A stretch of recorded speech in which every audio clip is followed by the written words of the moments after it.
They're lively. Isaac's got them up in a good level, so I think you can, people that listen to these are not having trouble hearing them. Good.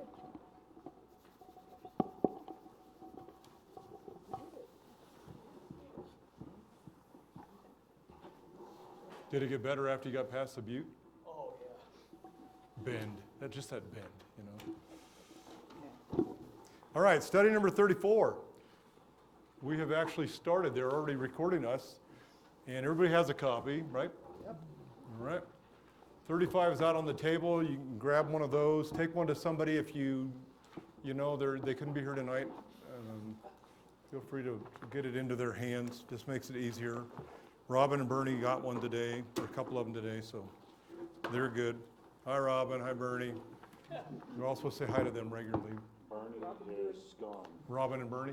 How's Robin doing? She's doing pretty good. Bernie went to his rendezvous. And Bernie is, she'll still force him to listen to this eventually. After Sunday. Yeah, if he doesn't freeze to death. He went to the popsicle rendezvous. All right, so we're just in 8 little verses here, which we can still take a lot of time for. There's a lot of stuff in here. Who would like to read this for us? And let me see if there's a good place to stop, because I don't think there is. Yeah, we can just do the front page, verses 1 to 4. Someone want to read that into the microphone? Okay, Rocky. Revelation 15, verses 1 to 4. And I saw another sign in heaven, great and marvelous, 7 angels who had 7 plagues, which are the last, because in them the wrath of God is finished. And I saw something like a sea of glass, mixed with fire, and those who had been victorious over the beast, in his image, and the number of his name, standing on the sea of glass, holding harps of God. And they sang the song of Moses, the bondservant of God, and the song of the Lamb, saying, Great and marvelous are your works, O Lord God, the Almighty, righteous, and true are your ways, King of the nations. Who will not fear, O Lord, and glorify your name? For you alone are holy. For all the nations will come and worship before you, for your righteous acts have been revealed. Okay, so what is this chapter preparing us for? What happened in chapter 16? Right? The bowls are. Okay, the bowls are going to actually be poured out. This chapter is leading us into that. So it's preparation for that. And so there's a few different things brought out that way. So what does John see here? Another sign in heaven. Okay, another sign in heaven. So he's still getting this vision that he started off with way back in chapter 4. And how's he, what is a sign? We actually, and again, I know you've done some of these. I try to review them, make sure if you weren't here when we did it that you know what these words mean. So what is a sign? 4592. Distinguishing mark. Some kind of distinguishing mark. It's an event, a remarkable event soon to happen. A remarkable event. Soon to happen. Okay, soon to happen, could be. But this is trying to prepare you for that event, which is chapter 16. So the sign is some kind of evidence, proof, some kind of token is a common word there. Something that would convince you, a convincing token. You're heading toward a place. You're driving toward Bend, and on the way, I don't know how many signs are between here and when you leave Lapine. Let's say you cross over where you can turn up to go to the Paulina. What's that road there? See, we don't even know what the names of the roads are. Anyway, from there to Bend, how many road signs are there? 42. The next time you go, you count them, and you see how many of them are speed signs, how many of them are, they have different colors. You recognize that, right? Yeah. They don't make us read the book anymore, so we have forgotten all these things. But they have different colors, and those colors mean something. So when it's yellow, what's it trying to tell you? Caution sign. It'll be things like Intersections, curves, merging traffic. blinking light, okay, all those kind of things. How many yellow signs are between Lapine and Bend? How many white signs that are just trying to remind you what speed you're supposed to be going? How many red signs? Depends on whether you're going the right way or not. Okay, there should be none. If you hit a red sign on 97, you've done something wrong. I'm not talking about red lights, those will also make you stop. But anyway, so you kind of, what's the other color they use? Blue, brown, And those are, green. Blue is information pertaining to travelers. Brown is recreational. okay? Any other colors? Green, Green, Green is Universal. information. more informational. Isn't one of them more like forestry type of stuff? Brown. That's always brown. Green is for state. Oh, green is state. See, you guys know a lot more than I thought you did, but that's what a sign is. We can go. Obviously, those distinguishing tokens, we don't care about much anymore. We've driven it so many times, you don't need the signs. Why do you need a sign here? Because this has never Because we happened. need that sign. Okay, this hasn't happened yet. It still hasn't happened with John. He's getting a look ahead. This is prophetic. And he goes out of his way to tell you something special about these signs. How is a sign uniquely described? First is, Great. it's great, its importance. 3173, great, it's just mega. And that means what in this case? How is a sign mega? Is it really big? Could be, but that's not what it's doing here. It carries the idea of being important, of being, what, Beth? Of degree or intensity. Okay, degree of intensity. He's telling you this is a special sign. This is really one you want. If they put up, and they do once in a while, they have put up the Amber Alert units that weren't always around, but now they're in different locations. They have put up, they'll put up blinking lights sometimes. If they have too many wrecks, I keep thinking they're going to put one at Vandenberg. Something's going to go in there because it's just a dangerous place. A lot of wrecks there. We know better because John always tells us how many wrecks he has to go to at Vandenberg. And then ultimately, if there's enough deaths, what do? Stop signs or light, traffic light. Okay, they may actually put in a traffic light or a crossing like they did at Sun River, if it's really busy. So the signs, they have purpose for what they're doing and they make changes. This one is great, and I put on here, I looked for other words of how this word's translated. It is weighty or important, as Linda said. That was one that kind of stood out to me. But it's significant in the sense that you better pay attention to it. It's not just an ordinary sign on the side of the road. And other ones, what are the deer crossings? What color are they? Yellow. Okay, so they're more of a caution thing. There's another one I keep thinking we're leaving out. And what's the second idea? What's the impact of this great sign? Marvelous. It's marvelous. 2298 means wonderful is a key idea. Remarkable. Remarkable carries the significance of what this is. Glorious can be put in there. But if you looked at this and he goes, here's another sign. We've had a few of them. But this sign is very important and remarkable or wonderful in a lot of ways. Why is John saying that about this sign? What happens with these 6 or 7 bowls that hasn't happened yet on planet Earth? God's wrath is coming. Okay, his wrath is being poured out with the trumpets. So we've had some of that. What's the difference between the trumpets and the bowls? You want to compare those as we get into next week. It's very fast and it's finished. Okay, the trumpets are partial, the bowls are total. If you go back through and you'll start comparing them, the trumpets killed off 1/4 of the earth as far as the total was, because we already lost 1/4 with the breaking of the 6th or the 4th seal. Another 1/4 of the earth. How many die off with the 7 bowls? Which is the rest of Mankind.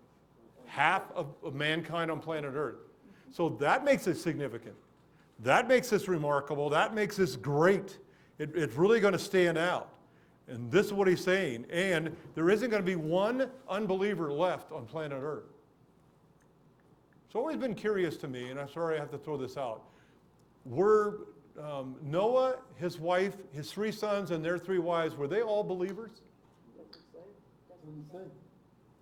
Who did Noah or God have grace on? Noah. He showed grace to Noah.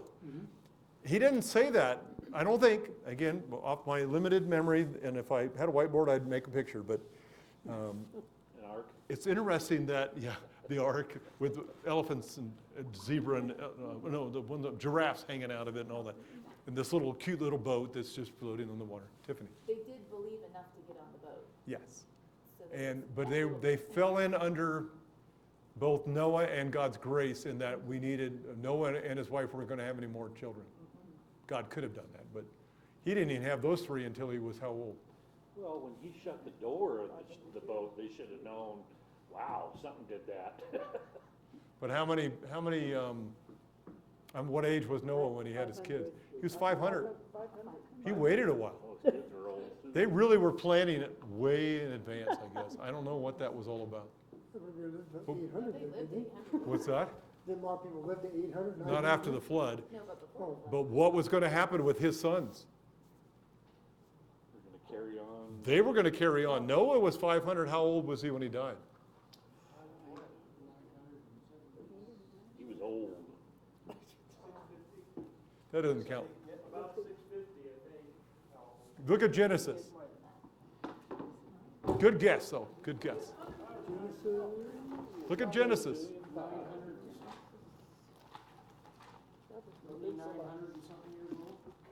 What's it say? 28 of chapter 9. 9:28 says. So you got the 50 right, Isaac. Good job. He's 950. 500 when the flood was coming. It was 100 years before the flood came. He was 600 when the flood actually came. So he lived another 350 years after that. Imagine being almost 1,000 years old. No. Methuselah was the old. But his sons didn't live that long. And it's interesting that God waited for them till he was 500. He could have had him when he was 60, like a bunch of others that are in those lists. And his sons would have been a whole lot older, and maybe wouldn't have been having children. You'd see just the planning of all that was going on, and then how much longer they lived, and then how long their sons lived, because they're all laid out. They give you the descendants of Shem, Ham, and Japheth, and they give you years of some of them. They leave out a lot of the women. Sorry. The women weren't troublemakers. They didn't really get on the bad list or get noticed that much. But this is bringing things to an end. The first time God allowed 8 people to remain. This time he's allowing no unbelievers. What happened with the flood? None. Maybe, depending upon. Oh. Ham went sour really quick, and I always wondered why. But God didn't have to. They didn't have to be believers to get saved through the flood, but they do through the fire. Moses must have spared the rod on him. He must have spared the rod. Yeah, we could go into a whole study of Ham, and a lot of that would stand out. But this is wiping out the unbelievers. This is looking at 4 billion people dying if it were today. If the 6th seal happened, which hasn't happened yet, and so you go back in here and you realize it's going to take a little bit of time, but it's limited time. It's not decades. It's a matter of a few years for some of this to take place. But the question, getting back to the sheet here, what was the sign that John saw in his vision? 7 angels. 7 angels who had the 7 plagues, which are the last. Last 2078 simply means the end, the extreme, the end of all, or the last of all. So with this, there are no more plagues coming. What happens in the first 1,000 years after the millennium? How many plagues? Just one at the end, so to speak. If this was the last of the plagues, how many plagues are coming? None. As far as we know, and you don't see any when you go through that, there's no plagues that happen there. When they rise up, it's a very short rebellion. Satan is loose. It's almost bam. We got our leader. They all gang together and try to approach Jerusalem. Bam, they're all wiped out. And God enters into the second 1,000 years with believers again. No unbeliever, as far as we can tell. But not much is shared there. So this is the last of the plagues. These are bad, really bad, as we'll study them, Lord willing, next week. And you see what they do. But I asked a question on the bottom of the sheet next week. And just to review my own memory, at the last question, second page, how many people are specifically said to have died with the pouring out of these first 5 bowls? So you're going to look for that. And you're going to realize that isn't the goal of the 5 bowls. So what we looked at last week, which I know you all don't have to agree with me, but the 2 harvests in chapter 14 to 20, the first one's a grain harvest. That's obvious from the text. The second one's a grape harvest. The first one done by Christ with one reaping, swings the sickle, reaped. rapture, church goes up. We're taken out. The grain is gathered into his barn. The second one is a grape harvest, and he said he tramples those grapes. 19, whatever it is. I want to say 14, but I don't think that's right.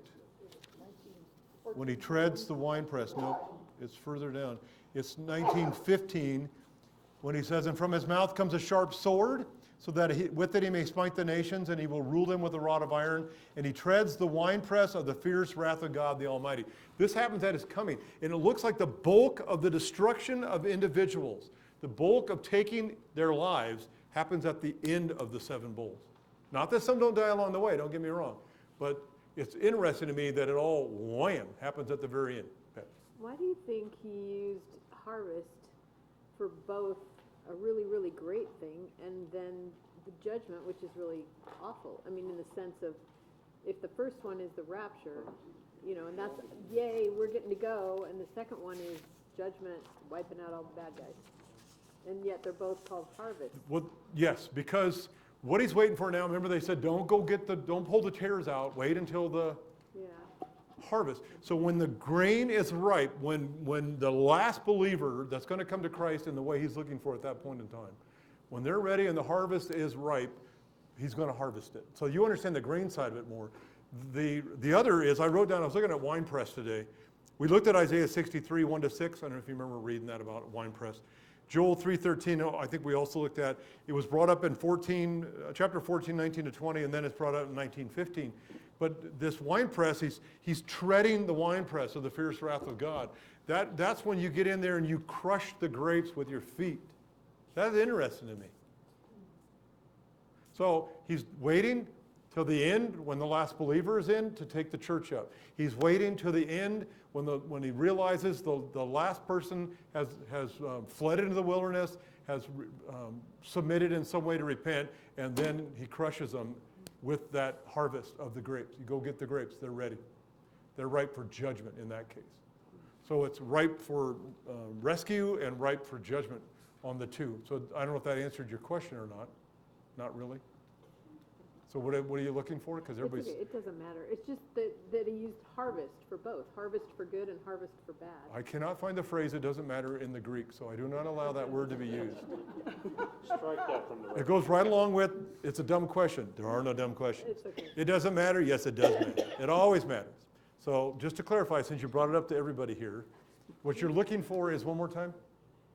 You threw me when you said it doesn't matter. Sorry.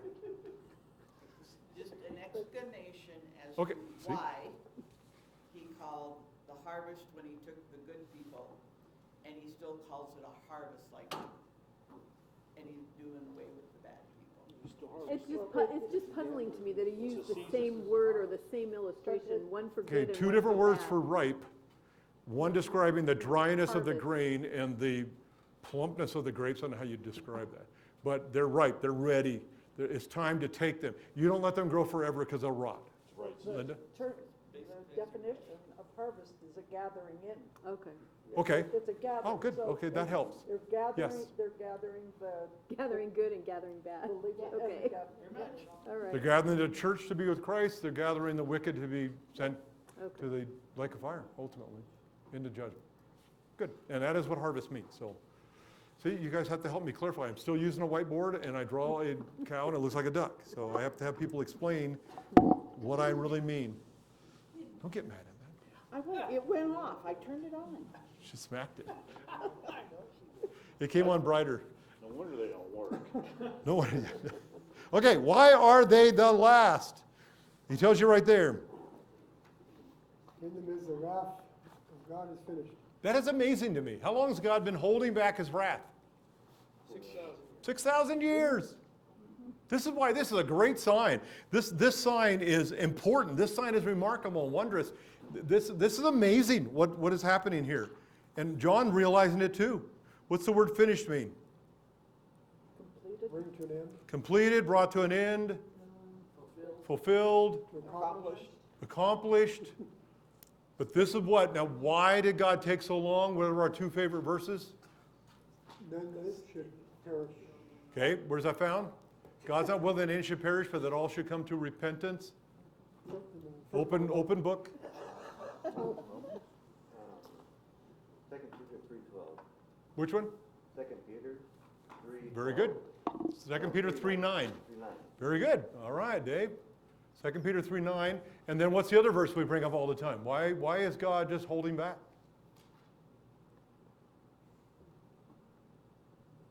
It's not as, I don't bring it up all the time. I should rephrase it. It's a phrase Ezekiel uses. God does not take pleasure in the death of the wicked. People on earth do not understand God. Oftentimes Christians do not understand God. He's not a heavenly policeman hiding behind a billboard, can't wait for you to speed by so he can write the biggest ticket you ever got in your life. It's not what he's trying to do. Yes, he has laws, and yes, he follows through on those laws, but the consequences are postpone, postpone, postpone in his long suffering. He's suffering. We think we got it bad when we look at America and see how horrible it is here. I was watching something today and had to turn it off, just on the news, because they were showing actual pictures. Everything's being caught on film. And it was so gross I couldn't watch it. And I'm going, multiply that by 10 billion. And then you have a better idea that where God has seen every single little thing that's going on in America every single second of every single day. He watches it all the time. He's the one who's suffering. And he's the one who's long suffering, not us. But he doesn't want people to perish. That's not what he's after. That's not his goal. That's why he sent his son. But it's over. It will come. He will follow through on what he's promised, and it will end. So when you get the proclamation, that's the presentation there is just what John saw with this sign. And the general information around that sign is the 7 angels who are about to dump the 7 last plagues. So when you get to verse 2, what else did John see? All right, as it were, a sea of glass mixed with fire. So the little phrase, as it were, simply means, give me one and let other people give one so they can hear it on the thing. Like, Sense, which one? sense. Since? Okay, I'd have to look for that one, but that's what you found. I understand. It's like it, somebody used it in their translation when they read. It was Rocky. What did you use? I wrote it down here somewhere. To compare, You said something like is what was in your translation. Jim? In the same manner. In the same manner as? Appears the same, just like. You can put that word on there. You can simply translate it even as. So when John's looking at this, he's seeing a vision. He sees this sea of glass mixed with fire. What does that look like? See, we conjure up all kinds of things, and if I just stopped you and you didn't hear anybody else, I bet you we'd come up with 4 or 5 different ways that you're interpreting this. So what's the right one, Linda? Well, it comes out the temple, and it shines with the colors of crystal, and it has the fire. If you look at a crystal and turn it in a light, you'll see all these colors, and it looks like fire. Okay, but you're coming out of the temple in a different verse, right? Well, Because it's not in here. The next one says, "Where is this sea of glass?" And Right, you're getting ahead of me, though. but I mean, that's how I could answer the question. I know, To me. but why did you know that that's where it was? Go back to 4:6. Because I went to 4:6. Okay, very good. This is what I'm looking for. I'm trying to pull this stuff out of you guys. Chapter 4, verse 6. What does it say? We already went through it. We already studied this. Who'd like to read that verse? What was before the throne? And before the throne, there was something like a sea of glass, like crystal. And in the center and around the throne, 4 living creatures full of eyes in front and behind. What's missing in 4:6? Fire. No fire mentioned there. Why is he mentioning it here in 15? Because beginning. You can't hear me? No, I can hear you. I just had, wouldn't have. Okay. Go ahead. I'll talk louder. No, I can hear you. Okay. Believe me, we can hear you. Why does he bring out here with this situation, in this context, that sea of glass that he already mentioned earlier in 4:6 is now mixed with fire? What's another way to say that? Because we're coming up to the judgment. Okay, because God's judgment's about to pour out, and it's a fiery judgment. Okay, that could be part of it. He's bringing that out. But who's standing on the sea of glass? Well, I'm letting you go ahead here, Linda. Those who had come off victorious from the beast, from his image or his statue, and from the number of his name. So these are believers standing there. The fire is not hurting them. It's just interesting that he's bringing that out, that that's what's there. So what does it mean to be mingled with? I didn't ask you that, did I? No, I didn't. No. Well, I asked you, what does this mean? You said, see what has been mingled with the sea glass. Yeah, so what does that mean, mingled with? This is your different interpretation. You're going to see this in your mind, and if I made you walk up and draw it on the whiteboard, it would look like a duck. Because you couldn't draw any better than I do, most of you. Some of you can, Bev could. But what's he talking about here? Victory over the beast. I'm sorry? Victory over the beast. Your mic's not on, I don't think. Oh, victory over the beast. No, it's not on, the light's not on. There it goes. Victory over the beast. Okay, it could carry that idea, but the fire here with them, we're not afraid of the fire of God. You're not going to be afraid to get into his presence. What's he going to look like? Isaiah 6, 1-4. I saw the Lord in the year of Uzziah's death, high and lifted up. How does he describe him? Sitting on his throne. This is an open book. I always let you can look if you can't remember. You always want to re-emphasize in your brain what's going on there. Isaiah 6, 1-4. I'm realizing I got to stop giving people answers, and I got to make them go look for them. Jim. In the year of King Uzziah's death, I saw the Lord sitting on a throne, lofty and exalted, with the train of his robe filling the temple. Seraphim stood above him, each having 6 wings, and with 2 he covered his face, with 2 he covered his feet, and with 2 he flew. And one called out to another and said, Holy, holy, holy is the Lord of hosts. The whole earth is full of his glory. And the foundations of the threshold trembled at the voice of him who called out, while the temple was filling with smoke. It's interesting that he doesn't mention fire, but he mentions smoke. He gets to the altar. They take the coals out of the altar, the angel does, and touches Isaiah. And that has to do with cleansing him. So all of this is being pulled back in here. We're able to stand. I lost my word here. Yeah, down at the bottom. Standing, which is a perfect tense. So we have been standing, we continue to stand on the sea of glass that is mixed with fire, mingled with fire. We're able to stand there, not harming us any. What's the fire going to burn? What's God's wrath going to burn? Is there gonna be the lake of fire? Well, ultimately, it'd be a lake of fire, but Symbol of the lake of fire? it'll be sin, be wickedness, it'll be unrighteousness, those are the kind of things that are going to be consumed by God. This is why remember when he was on the mountain and it was on fire, and only Moses could go up there? I don't know how far Aaron got, I'm a little confused on that, but the people couldn't even touch the mountain. The fire has been a part of things. That fire followed them by night. At 40 years in the wilderness, cloud by day, fire by night. All of these are picturing this, but we are in God's presence.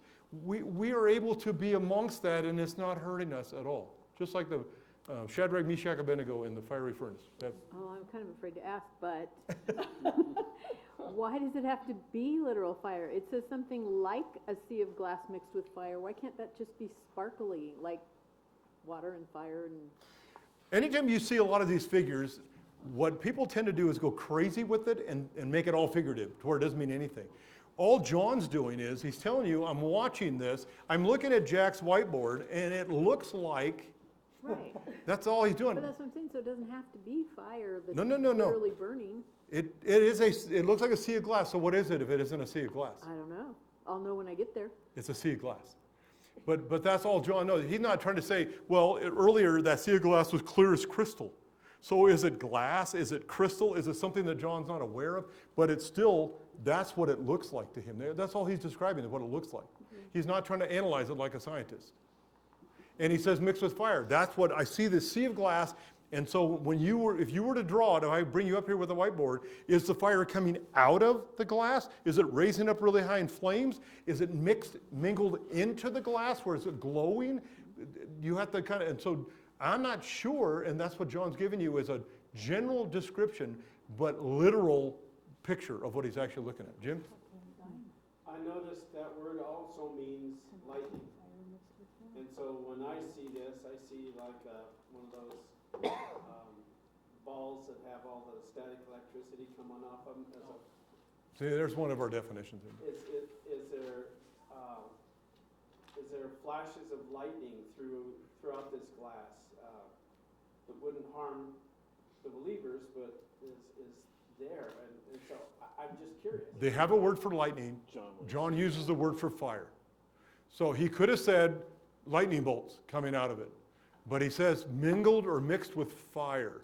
So somehow he's using that specifically, even though when you look it up, you'll get a definition, fire means fire. It doesn't really explain itself. But there's mine a, said lightning is also an alternative translation there. So really?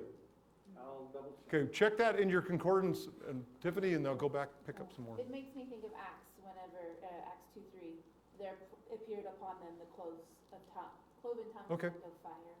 Because that same thing referring to Holy Spirit's presence.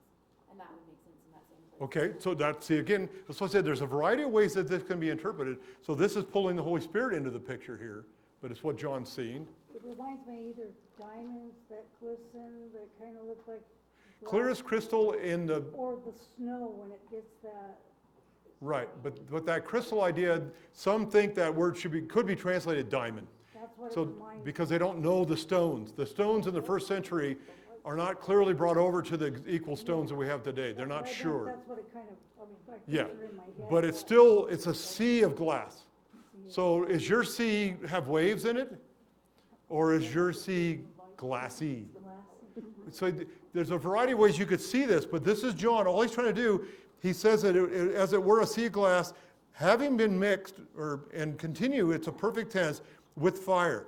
It's just part of it, however we would interpret that. So did I leave one out? Somebody had something? Okay. But then he describes, first off, it's the sea, number one, and number two is those who have come off victorious. So when I go back to the question is, Linda already answered it, where's the sea of glass? How do I know it's in heaven? Starts out in heaven. Because they come out of the temple. Where's the temple? Well, he says it up above. Isn't it before the Another throne? sign in heaven. Well, Okay, it says in heaven, the first sign's in heaven. Where's the temple? Maybe I'm getting that out of the open. And you might be able to go forward into chapter 16 and see some of that. Verse 5, It's when the 15:6. angels come out of the temple. 15:6. verse 5, after these things I looked, and the temple of the Yes. tabernacle of testimony in heaven was open. Yeah. Okay, which could be separated, but the temple's mentioned there, right?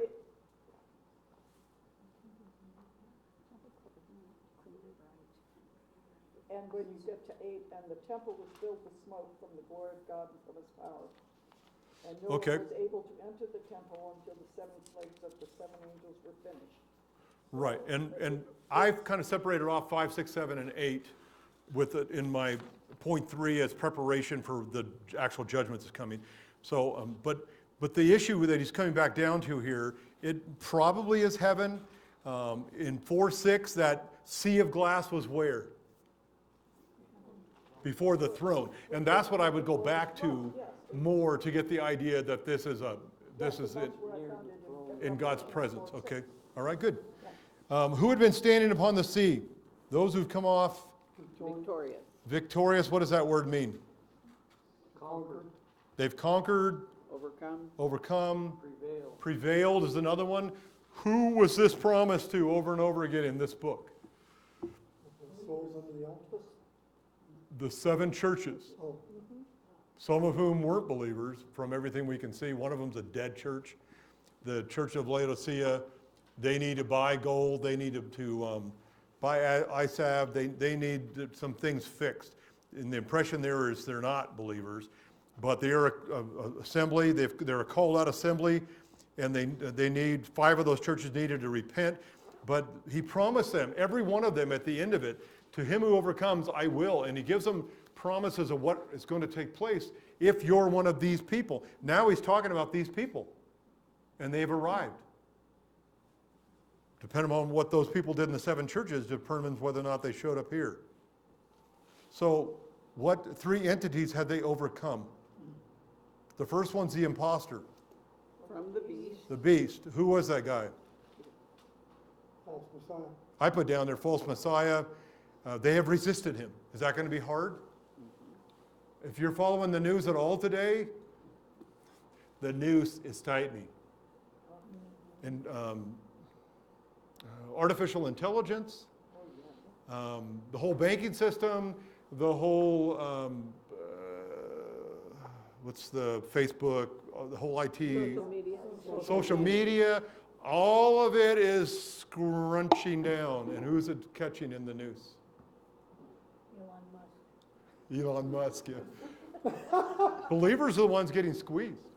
They're shutting down, contrary views to what they want taught. You can see the beginnings of the Antichrist, right? Some of you have your heads in the sand, unlike ostriches, which never put their head in the sand. But we use that phrase, and you, I don't want to know, I don't want to know, I don't want to know. That's a choice. You can live that way. It's not going to make it go away. It's actually easier for me to know ahead of time so I'm not surprised. I don't like being caught by surprise. If she ever scared me in the dark, I'd jump out of my skin 3 times. Doesn't like being When I surprised. said it, And like Jim, who punched his wife one time when she did that to him, remember? You've shared that publicly, so I can say that. That's how I react. The first thing you're going to get out of me is a punch. You're going to get a defensive move because I don't know what you're doing. So you got to be careful. Don't over surprise me. So that's just where I'm coming from. Some of you love surprises, don't we? Not that kind. That's okay. It's not right or wrong, but it may affect how we approach things and what we want to know. I don't want to suffer. I'm not looking forward to having my head chopped. Well, yes, my head chopped off. Tortured, no. But I'll go up and check the guillotine just because I want to make sure it's good and sharp. And there's no glitches. I don't want it to stop part way as it starts in. It's like, oh, house, whoops, we reset it, it's Yeah. only half done. So we won't go into all those gory details. But this is being laid out for us, and these people have come off victorious from this false Messiah. They have resisted the beast. And all the pressure that you are beginning to see is going to come to bear. They will take your credit away. You will not have a credit card. What's the other one called? Debit card. I don't trust those, so I don't use them very much. You won't have a banking account. They'll take all that away, your bank account. You may not have a house because, like Greece, I told you the other day, they took half. They took half of their savings accounts. They may do the same thing with all of the Christians who are troublemakers. We're taking your house away. There's a lot of people a lot better than you who could use your house. Get out. Isn't that what they did to the Jews in the Holocaust? Took everything The they owned. Japanese, In the internment camps. And so then they might not ask you to get out. They may just come and collect all those people. They're collecting all that information. If you've done anything in a conservative way, supported anything out there financially, spoke anywhere where it's been recorded online, it's all being collected. Right there in Prineville. Facebook, gigantic storage houses, everything. So all they have to do is punch your name in and it narrows it way down. Okay, this is who we're after. Then all they have to do is like they did with Jesus. Just give me 1 or 2 witnesses that can find something wrong with them so we can justify what we're doing. You're gone. Where are you going to go? Maybe. Maybe to an internment camp.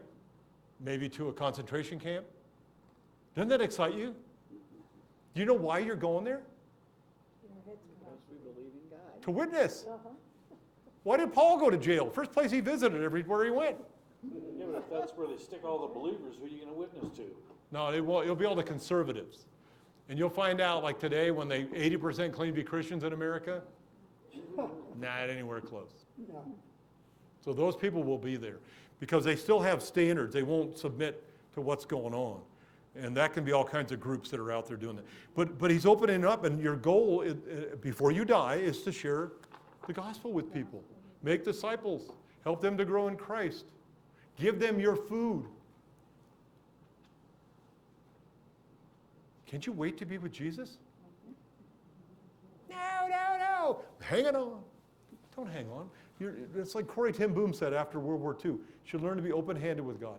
Everything. God, you want it? There it is. I'm not hanging on to it. I'm not going to have you peel my fingers back to take it away.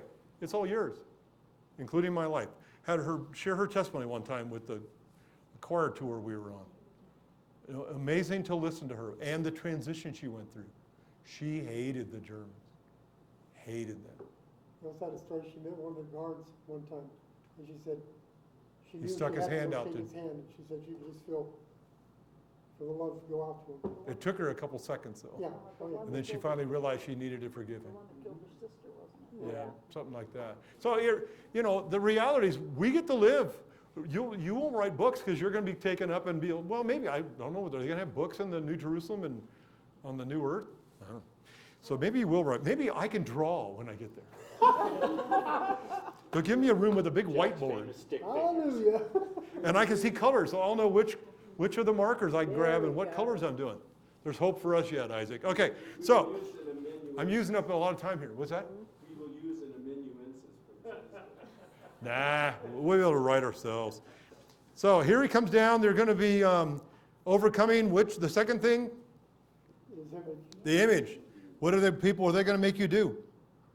False worship. Bow down to the image? Worship the image? Treat it just like it's the beast himself, the Antichrist? So you're resisting false worship? And they overcame from that, whether they lived or died? How about the identification? From the number of his name. Okay, how did that fit in? Why get the number of his name? What advantage is that going to give you? That is name or name? You'll buy, sell, and trade. Did I write? Oh, you're right. We'll trade the M&M. You found a typo. The number of his name, not his mane. He's trying to be the lion from the tribe of Judah, but that's not what I meant. Easy owns you. Okay. Thanks, Rocky. Thanks a lot. But what does that number give you? What can you do with the number? You can buy and sell. They just gave you your credit card back. They gave you your house back. You're a loyal member of the Antichrist community. You're in. What kind of pressure is that going to put on people? A lot. So they've overcome those three things. They did not cave. They didn't give in to them. And yet they also did it with a loving heart and a sacrificial life. So what were they holding in verse 2? Harps of God. Standing on the sea of glass, holding harps of God. What do these represent? I had you look up some verses. I'm not going to read all those. What do they typically represent? What are some things that stand out?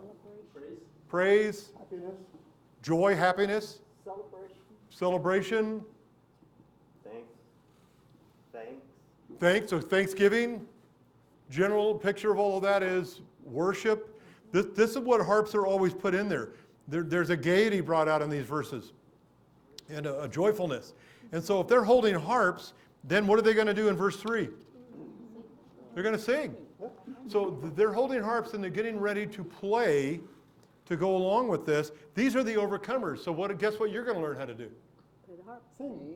Probably play the harp in some way, shape, or form. I don't know how that's going to work. But that's what they're going to do. What did these overcomers do with their harps?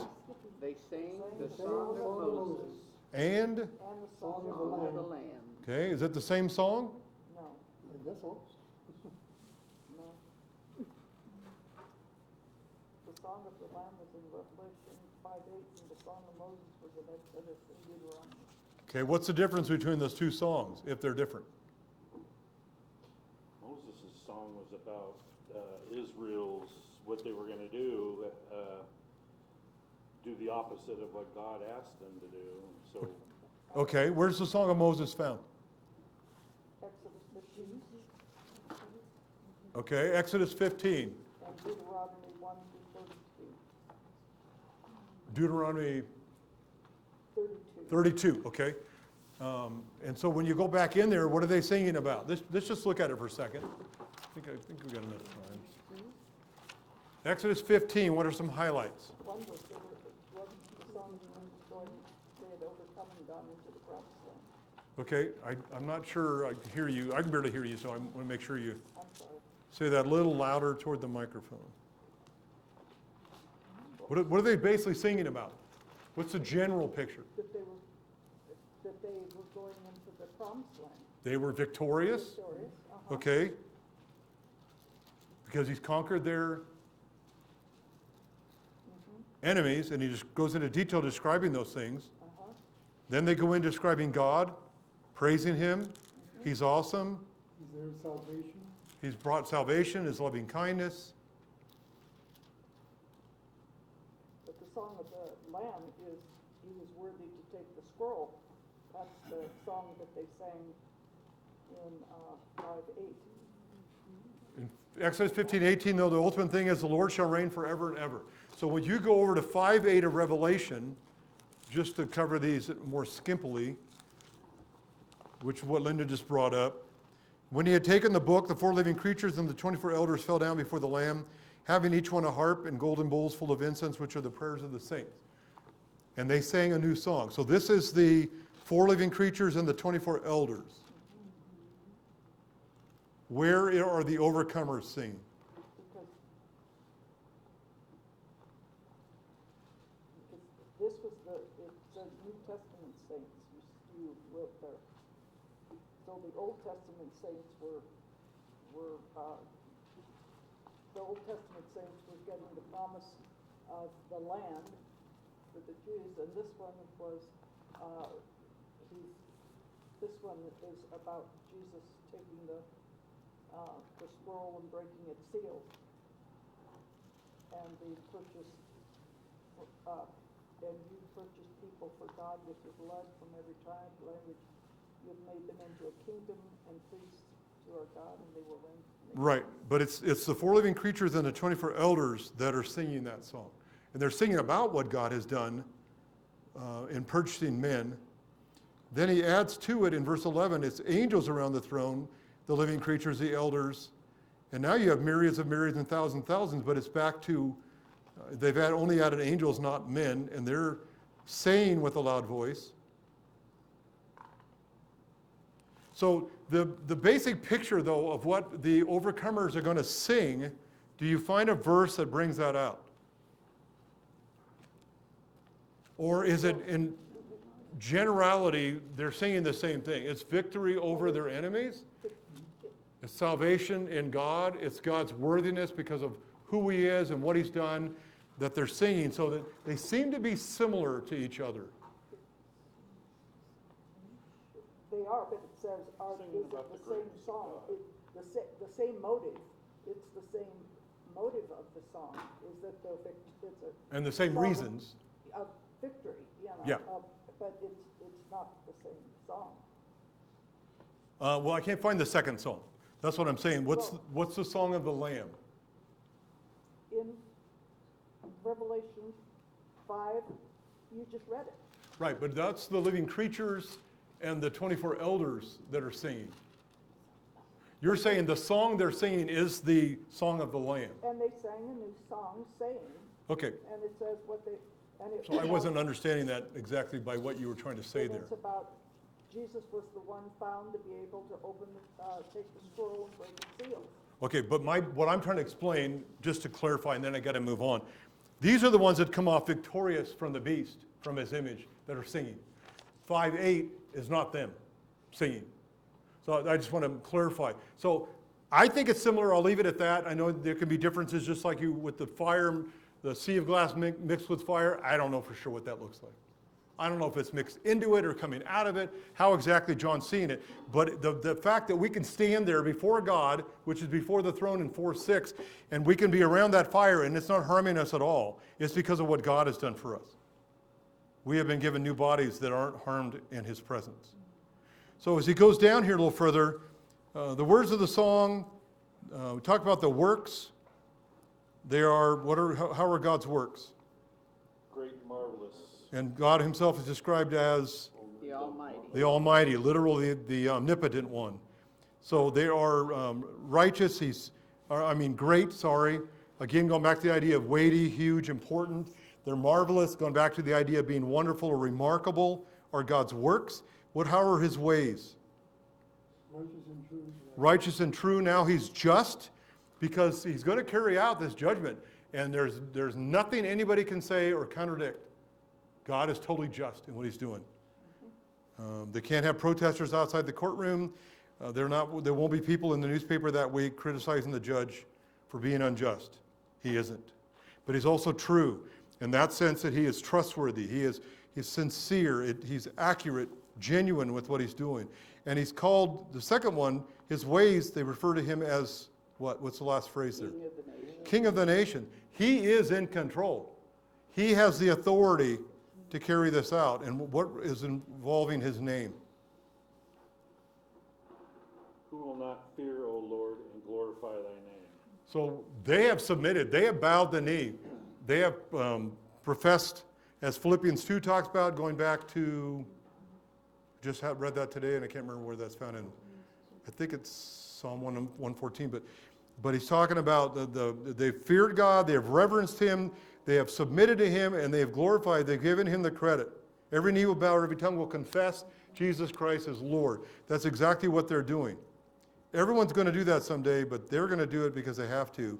We believers will do it because we want to and we recognize it. So why did they sing this song?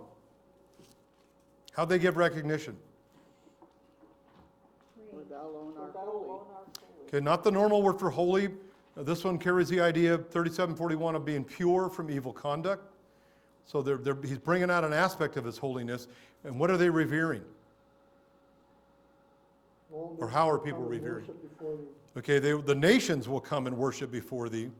And so how are they going to do that? There it is. It's not Psalm, it's Isaiah 45. So I mixed that up with another one I was looking at. Add an A to that loan, They're going to what? add an A to the loan. Yeah, I left that another thing here. yep. Loan. Recognition. Where I'm lost. Back on recognition. For thou, alone. Okay. Two boo-boos in the same one. For thou alone art holy. But for all the nations are going to come and worship. That ties in with Isaiah 45:23, which is quoted in Philippians 2, 10, 11. What are the two things there? Every knee will bow, and every tongue swear allegiance. Okay, so the body's going to bow at the knee. The tongues are going to confess him as Lord, as Master, Kyrios. And then what's the revelation? For thy righteous acts have been revealed. How have they been revealed? What does he mean by that? Made visible. Made visible. Make Thoroughly clear. understood. Disclosed. Declared. To become manifest. Okay, become manifest. I got three of them at the same time. I couldn't hear them. Thoroughly understood. Okay, thoroughly understood. The idea here is they're made clear, they're brought to light, they're manifested, they're displayed, they're made visible. So what maybe a lot of people hadn't seen up to that point, they're going to finally see. They're going to recognize God and for what he's done. So we did the last section here. Who'd like to read verses 5 to 8? Someone have not had a chance to read yet? 5 to 8. Okay, Jane. After these things I looked, and the temple of the tabernacle of testimony in heaven was opened, and the seven angels who had, and the seven angels who had the seven plagues came out of the temple, clothed in linen, clean and bright, and girded around their chests with golden sashes. Then one of the four living creatures gave to the seven angels 7 golden bowls full of the wrath of God who lives forever and ever. And the temple was filled with smoke from the glory of God and from his power, and no one was able to enter the temple until the 7 plagues of the 7 angels were finished. All right, so what followed the revelation of the overcomers in their song to God? What did John see?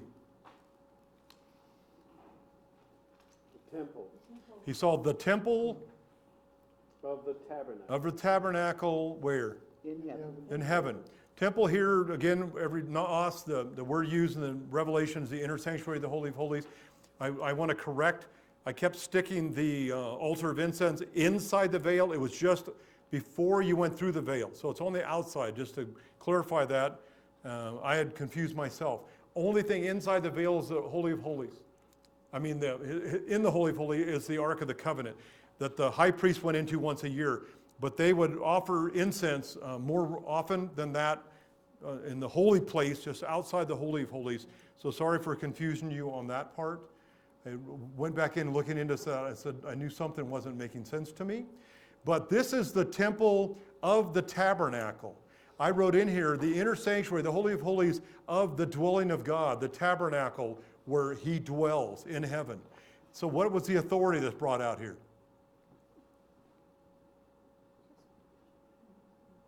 Containing the law of the Ten Commandments, Okay, where God meets with men. all right. It's the tabernacle of testimony, of witness, of the declaration of facts. Something's being declared here. This witness in the temple and the tabernacle, the only thing that really witnessed there, and you went back, I put number 17:4 there. It was the Ark of the Covenant containing the law, was really what gets brought out with this idea of testimony. That's what testified in the Holy of Holies. All right? So I'm not trying to confuse you there, but just to make that simple, that we could get into a long discussion on that too. It's the ark with the Ten Commandments is where God meets with men. That's what was being declared there. What else was in the ark besides the Ten Commandments? Manna, The manna, what was that in? jar. Okay, it's a jar of manna. What was it from? What do you mean? When they were in the From the wilderness? They're out in the wilderness, and God was To remember what God had done. What had he done? fed them He provided food for them. Why wasn't there quail in there? from heaven. Because they complained to have it. They complained they wanted meat. Okay, that was a whole different thing. But the manna was there all along, gave that to them right up. They never complained, they didn't fuss over that until they ate it too long, and then they got tired of eating manna. And they ended up boiling it, frying it, toasting it, baking it, Keeping it too long for the mold. microwaving it, yeah. All of the things that, what's the song? Who wrote that? Keith Green Oh, yeah. does a song on manna. It's pretty funny of what he did. But And the rod. it's brought up as a remembrance, but it's a remembrance of what God did for them. That's not what the law was. What was the other thing in there? The Aaron's rod that budded, what was that? Remembrance that God had picked Aaron. Remember there were 12 rods? Picked Aaron's rod. It not only budded, bloomed, it produced almonds, ripe almonds. But didn't they have to take it That was out because convenient. they started worshiping it or something? I don't think they worshiped the rod, Or did they but take it was out? stored in there. But again, it was a thing of remembrance of what God had done for them. The law, the Ten Commandments, was the responsibility of what they were to do for God. And so it's a little different. So I think that's where the testimony comes in, just explaining to you why I And God took, told them what to put in there, correct? yeah, Yes. to store those things up. So as far as accessibility, what does it tell you about the temple of the tabernacle of testimony in heaven? It was opened. What does that mean? See it? It's visible. For all to see. Okay, you can see it. What's going to happen at the end of this? The temple fills with Smoke. smoke, and what happens because of the Can't smoke? see anymore. More than you can't see. Verse 8, No one can enter. you can't enter the temple. This right here, the temple is opened. Hebrews 4:16 tells us that Jesus does what? Why is Jesus accessible to us? That we may... You can look it up. If I give you the answer, you won't remember it at all. If you look it up, you Let might us- remember it for 2 minutes. Let us therefore draw near with confidence to the throne of grace, that we may receive mercy and may find grace to help in time of need. Okay? So just lost it. What throne are you approaching? Throne of grace, Which is where? heaven. In heaven, involving the temple. When you get to New Jerusalem in chapter 21, 22, there is no temple in it. Jesus, God the Father, God the Son are the temple. And this is what's interesting about a lot of this. I think it's going to make a lot more sense after we die and we actually can see with our own eyeballs of what's going on up there. But what did the 7 angels who had the 7 plagues now do in verse 6? Okay, so they're in the temple. That's going to end here pretty quick. There may be others that had access to be in the temple, but they come out of the temple, the Holy of Holies, and why point this out? There's a lot of people in there. Could be, but why are they coming out? Because they're gonna have the bowls of God's Okay, wrath. just a second. The what? They're gonna have the bowls of God's wrath, right? Okay, and what are they doing? They're serving them up. Okay, they're going down to dump those bowls. They're going out to leaving the presence of God to carry out God's judgment. which is based on the Ten Commandments, right? They violated all the Ten Commandments. The Ten Commandments summarize the law of Moses and the prophets. Those 10 summarize the 613 if the guy was accurate that counted them all. And so it's all been summarized. And then there's 2 that summarize the 10. Love the Lord your God with all your heart, soul, mind, and strength. Love your neighbor as yourself. Love God, 10 Commandments 1 to 4. Love your neighbor, 10 Commandments 5 to 10. So as he makes these easier for us to grasp and to understand, they're going out to carry out God's judgment. They're leaving the temple. Why were these 7 angels attired this way? What's their appearance? Having been clothed in linen clean and bright. Okay, the linen is fine white clothing. It rivaled that of silk in its day when they made it appropriate. It's why the people in Egypt, when they used the linen that they made themselves, it was magnificent linen. But it's clean, it's bright. Obviously, they better be clean, they better be pure, they better be clean, they better be shining like God, is what they're ultimately doing. The word clean, pure, unsoiled, and what, Jim? Spotless. Okay, spotless carries the idea they're virtuous. The idea of the word bright, 2986. Literally, they are, Radiant. they're what? Oh, radiant. Another one? Shining, Shining. Glowing in some way. splendid. Splendid. They're magnificent. This is what they're bringing out. That's how they're going to show up in the air. People keep saying Jesus Christ is coming back and people won't know. You've got to be kidding.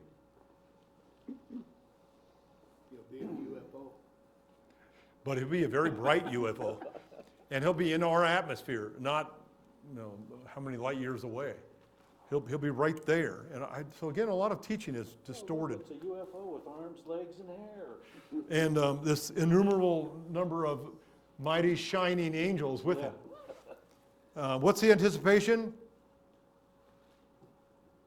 girded around the breast with golden sashes. Why did I put anticipation in front of that? Why do you gird? Getting dressed in readiness.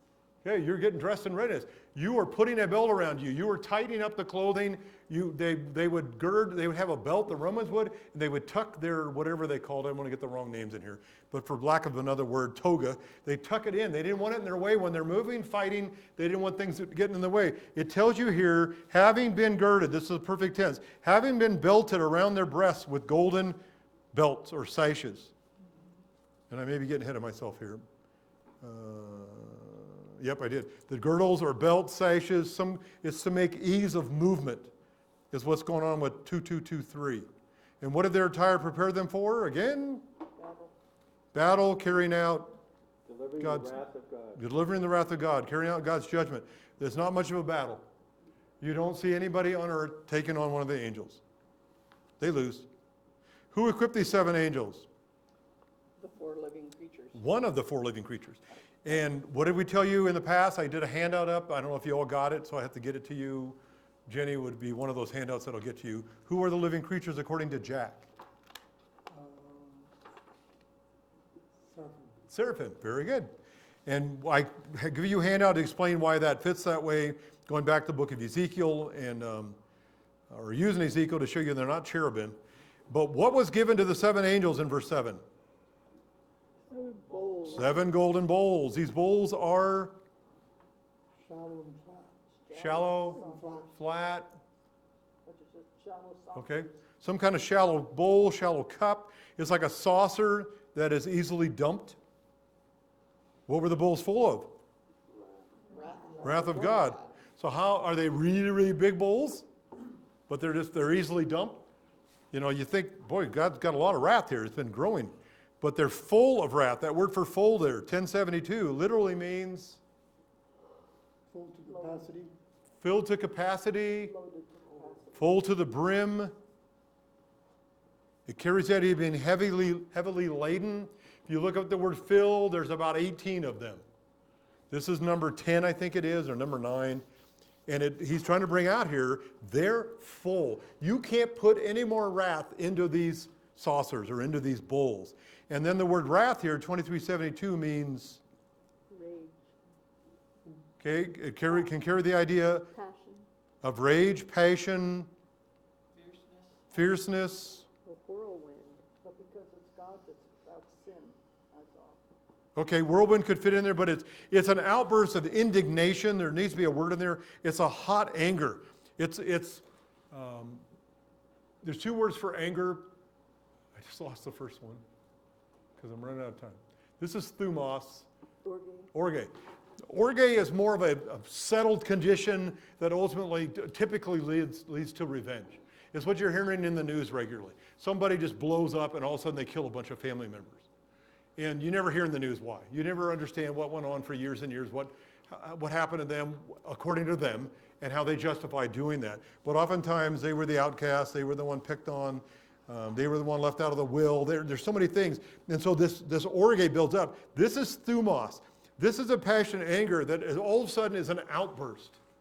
God has been holding this. He's been holding on for the longest time, holding back his wrath. But when it happens, it comes out hot, passionate, fierce. It's an outburst of indignation. That's what this is trying to bring up here. It's like it's time, bang. You have it.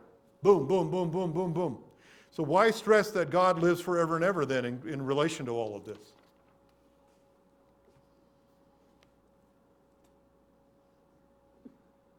What does that even mean? Like this, but he has no beginning or end. Okay, a simple word. He's eternal. Okay, so that it just carries the idea. So why does the eternal one have the right to do this? Why does the eternal one have the right to pour out wrath? Because he created it. Okay, It's his to do as he wants. Yeah. but he's just. Yes. So he's not just doing anything, he's doing the right thing. He's warned mankind for 6,000 years this was coming. He's righteous in his wrath, that's for sure. Okay, what stands out about the living God in Hebrews 10:31? It is a fearful thing, is that the one? Terrifying thing to fall into the hands of the living God, as opposed to the fake God, false God, Small dead letter, God. little letter G, God. Yeah, all of the idols, they can't do anything. This is the living God. When he speaks, you better listen. So what happened to the temple, the Holy of Holies here? It's filled with smoke. That's interesting. The angels just came out of there. Now it's filled with smoke. We don't know who else had to come out or who else had been allowed to go in before that point in time. Where'd the smoke come from? The glory of God. From the glory of God. This idea here came from his honor, praise, but as far as what comes out of him, his Most exalted state. okay, most exalted state, his majesty, his brilliance. People can't look on God. He is light. And there'll be no need of the sun in the New Jerusalem because his light would be far brighter than the sun. And again, people don't understand what that's going to be like. What else did the smoke come from? His power. That word means his Ability or force. okay, you could tie it in with ability here Might. because it's a form of dunamis, but his might, that ability is his inherent ability. It's what makes up God. What's interesting, when you come to the last days, these two phrases of glory and power show up in Matthew 24:30. Oftentimes people use that in relation to eschatology. I don't have time to read them. Matthew 24:30, parallel Mark 13:26, parallel Matthew 21:27. Luke 21:27. So you got Matthew 24:30, Mark 13:26, Mark 13:26, Luke 21:27. Luke 21:27. They all again are mentioning with the coming of Christ of his glory and his power. So what's the result of the smoke in the temple? No one's able to enter. That is interesting to me. The majesty, the might, the inherent power of God himself in the temple has pushed everything else away. Similar to what happened on the mountain when God shows up to interact with Moses. Nobody else can get anywhere near him. Why would anyone want to enter anyway? I gave you Hebrews 4:16. Did you come up with an answer there? Why would you want to go into God's temple? Why would you want to go into God's presence? You wouldn't want to stand before his presence. You couldn't. Can't. Why would you want to? Hebrews 14 you do. come boldly into his presence, to find grace to help in time of need. That'd be one reason I go into his presence. I think we just want to be. But if we're there, Don't we we all will want to be in God's presence? I think it's where we all want to end up, in God's presence, Okay, we should want. yeah. What's that called? Fellowship. Fellowship is one word. I wrote that on here. What's another one it's called? Prayer, which we can come into any time. Okay, Dennis? Oh, I forgot. Okay. I'm just trying to make sure they can hear on here. One person. Okay. Paul? Hebrews 14 or 4? I'm sorry. Hebrews 4:16. Thank you for correcting me. I'm racing too fast. But I'm closing off. So how long were people restricted from the temple? Until the plagues of the 7 angels were finished. All right. I put people in quotations, angels, people, any of those. No one's allowed in at that point. So it's until the 7 plagues are finished. How long might that take? If you look at chapter 16 and you look at 7 plagues, did you find a guesstimate how long you think that's going to take? I kind of felt months, possibly over a year. Because what did you base that on? Just to 16, like you said. there's 7 saucers being poured out. How Right. long does it take to dump it out on the I assumed they were earth? dumped out, not simultaneously. Okay, they're not, because they're giving you 1, 2, 3, 4, 5. Good observation. Right, and so with the first one, you have these grievous sores. These people are going to be, Okay, so sores last for 5 minutes, an hour, week. to be as miserable as they are, I would think they'd have to be pretty sore and at least a few days. Okay. That's just my guess. So if I put 5 days on each of these, I have 30 days to get all of these judgments done. This happens really fast. There is no indication here. That's the one thing you'll notice when you go looking. Like the trumpets, one of them is 5 months long. We know that that's stretched out longer, and that's partial. A lot of the trumpets are 1/3 of the earth, 1/3 of the sea, 1/3 of the whatever is being affected. These are all. This affects the whole earth. Everything he's dumping out affects the whole earth. On the sea, or on the earth, on the sea, on the water, or rivers and springs of waters, on the sun, but they don't take long. We're going to look at it next week. We'll talk more about that. I don't need to drag it out tonight. But it's going to happen very quickly. And again, like those, I call them shot glasses in my little translation. They're going to be dumped out, boom, boom. And you're going to be miserable. If you're miserable for an hour, if you have these ulcers, these sores, which really are oozing ulcers, how long do you want those? Until you say, oh, I can't take it anymore. Never. So they're going to affect people. All of these, bam, bam, bam. The sun, you're going to have the worst sunburn you've ever had in your life. It's going to scorch you, and you can't get away from it. Almost sounds more like an ultraviolet. Like you can't hide. There's no place you can go. Because these guys are going to be in the mountains and in the caves, hiding out. They're in places that are protected from any kind of EMT, any kind of ultraviolet, radioactive, any of that. They're already in there. So how's God going to get to them with the sun? He has his ways. You will not escape it. Or he's going to push you out of those caves. But you will face it.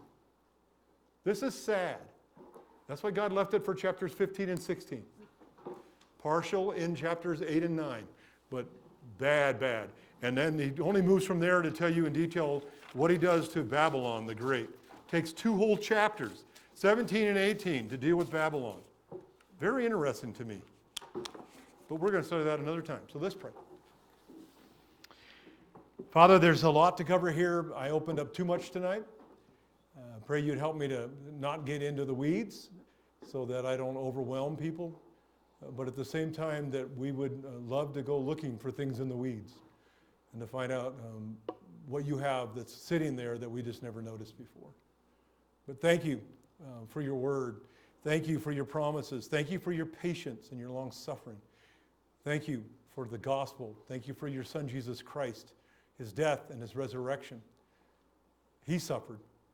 Thank you that you only made him struggle for a few hours on the cross, but it was enough.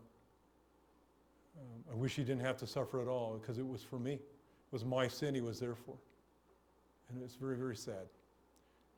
But it's done, and you've paid our debt. You've opened up this door. Help us, Father, to show people the way to your Son Jesus Christ, who is the door, the way, the truth, and the life. May you show us someone that we can lead them to him this week, I pray. In Jesus' name, amen. Thank you. Number 35. Only 14 more. You're hanging in there. You aren't giving up. I'm here. If you have questions, confusion, I'm here. So you feel free to come up and talk with me. See your